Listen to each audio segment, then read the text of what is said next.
First, let's introduce about the West. Liberalism and gender equality, human rights. Liberalism emphasizes individual rights, legal equality, and freedom of choice. It views individuals as autonomous agents entitled to equal treatment, regardless of gender. Gender equality, from a liberal perspective, is achieved through non-discriminatory laws that guarantee equal access to education, employment, and political participation. Let's understand liberalism's role in gender equality through the case study. Liberalism has contributed significantly to gender equality through the legal reforms. It supported women's suffrage, equal employment opportunities, and the anti-discrimination laws.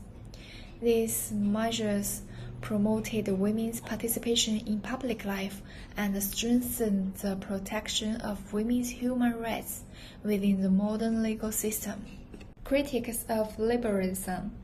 Despite its achievement, liberalism is criticized for focusing mainly on formal equality. It often overlooks structural inequalities such as unpaid care work and gendered labor marks. Legal equality alone may not ensure substantive equality, as the social and economic constraints continue to shape individual choices. Now, I want to talk about gender issues from the views of Marxism and critical theory.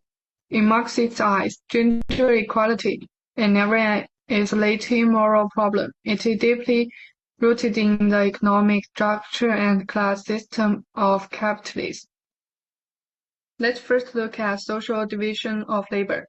Under capitalist mode of production, women are often stuck in unpaid household reproductive labor, having babies, raising children, and taking care of family members. This work supports the steady supply of labor. They regard it as women's natural duty, but get no economic pay or social recognition. In the paid social production field, women are often pushed into low-paying jobs with little security. They get less pay for the same work. This is essentially capital's double exploitation of women's labor. Modern feminist Marxism has made this idea clearer. It says that gender oppression and class oppression go hand in hand. Capitalists use patriarchal tradition to cut women's wage, so they can spend less on productions. In return, patriarchal system use capitalist economic power to keep the strict labor rule. Men work outside, women take care of home. This raises two key questions. First, are gender oppression and economic system close connected? The answer is clear. Capitalism and part culture work together, and this is a big reason for gender equality. Second, can law alone make gender fair? The answer is no. Equal rules in law cannot stop the unfair treatment caused by capital's wish for profit. They also cannot change that people ignore the value of unpaid household work. Marxism and critical theory tell us to get real gender equality, we need more than legal protection. We also need to face the big conflicts in the economic structure, raising the value of labor, and break the double chains of class and gender. Everyone, today I want to talk about how feminist ideas have changed how we think about human rights. This isn't just about women's issues, it's about fairness for everyone. It has many different voices. Some feminists want equal opportunities in jobs and schools. Others think we need to change unfair systems that favor men. All agree that women should have the same power and choices as men. It's talked about all people, but really it mostly meant men. Women's needs like control over their own bodies or safety at home were ignored. The idea of neutral rights often helped keep things unfair. So, is neutral human rights really fair? No. When rules ignore women's lives, they aren't fair. For example, women often face violence at home or get paid less for the same work. These problems weren't seen as human rights issues before. Feminism expanded human rights to include women's real lives. It pushed for safety from violence, equal pay, and control over reproduction. It also taught us that a woman's experience depends on her race, class, and other identities. We need to see how these things work together. Feminism helps us think differently about justice. Rights aren't just words on paper, they're about real lives. We need to fix systems that hold women back and respect everyone's differences.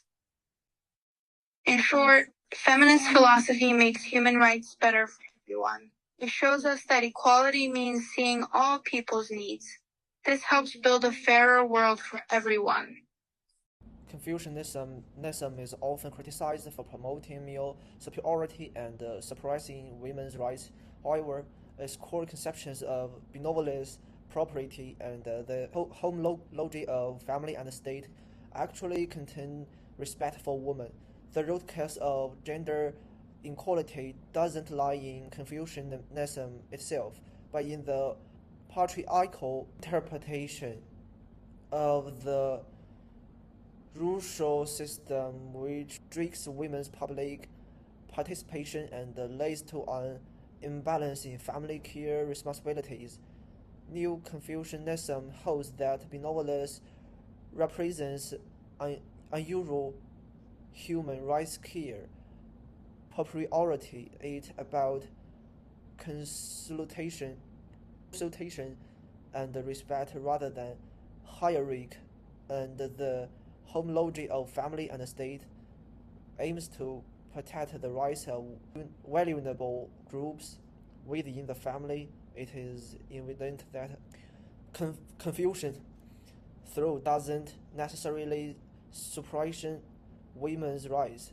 Traditional values, when interpreted in a modern context, can promote gender equality. The key lies in how Confucianism is interpreted. Today, let us explore the essence of Taoist philosophy on gender equality. At its core is the principle that Tao follows nature, meaning that all things flourish according to their own inherent essence, without artificial transitions. Yin and Yang are seen as interdependent and field focus, with neither considered superior to the other. This way of thinking challenges the rigid male-female binary and acknowledges diverse gender expression beyond face labels. From a Taoist perspective, gender should be understood as a natural expression of one's true self. Taoist thought also opposes the creation found in modern gender norms. It rejects artificial labeling and standardization, while emphasizing respect for each individual's unique gender traits. In addition, Taoism strongly upholds body autonomy and personal freedom. The body is viewed as the vessel of one's natural essence, and honoring its gender minorities' right to live authentically, free from prejudice and discrimination. Most importantly, Taoism condemns oppression, as imposing a single standard on diversity goes against nature itself. Its vision of true equality lies in allowing everyone to fulfill their own true nature, grounding human rights in respect for natural diversity. First, let's talk about the East. Cost, thought, and body autonomy, human rights. The core proposition of Taoism is Tao follows nature, meaning all things develop according to their inherent nature, opposing artificial intervention and duration. Yin and Yang are not binary opposites, but interdependent, transformable, and symbiotic dynamic balanced entities. In contrast, yang and vice versa, with the neighbor being superior to the other. Gender binary opposition divides gender into fixed categories of male or female, ignoring diverse and fluid gender forms. From the perspective of yin-yang thinking, gender is like yin and yang with intermediate transitional forms. Individual gender expression should follow one's nature rather than being constrained by binary frameworks. Second, rethinking gender norms. Carson. Gender norms imposed by modern society are the simple and operation of individual nature.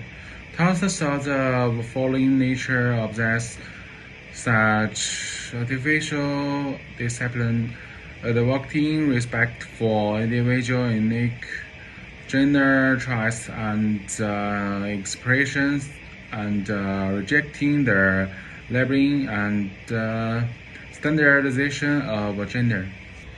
Third, support for freedom or anti-oppression. Body autonomy. The body is the creator of individual nature. Following their body's natural needs and perceptions is the practice of following nature. Opposing the deprivation of body autonomy by others. Individual freedom. The freedom pursued by thoughts is a state where individuals act in accordance with their nature, unconstrained by social norms and prejudice, with which provides an ideologic basis for gender minorities to strive for rights. Opposing operation, any act of imposing a monastic standard on diverse individuals is artificial agent nature. Thus sought citizens such operation and advocates that all things fail for their own nature.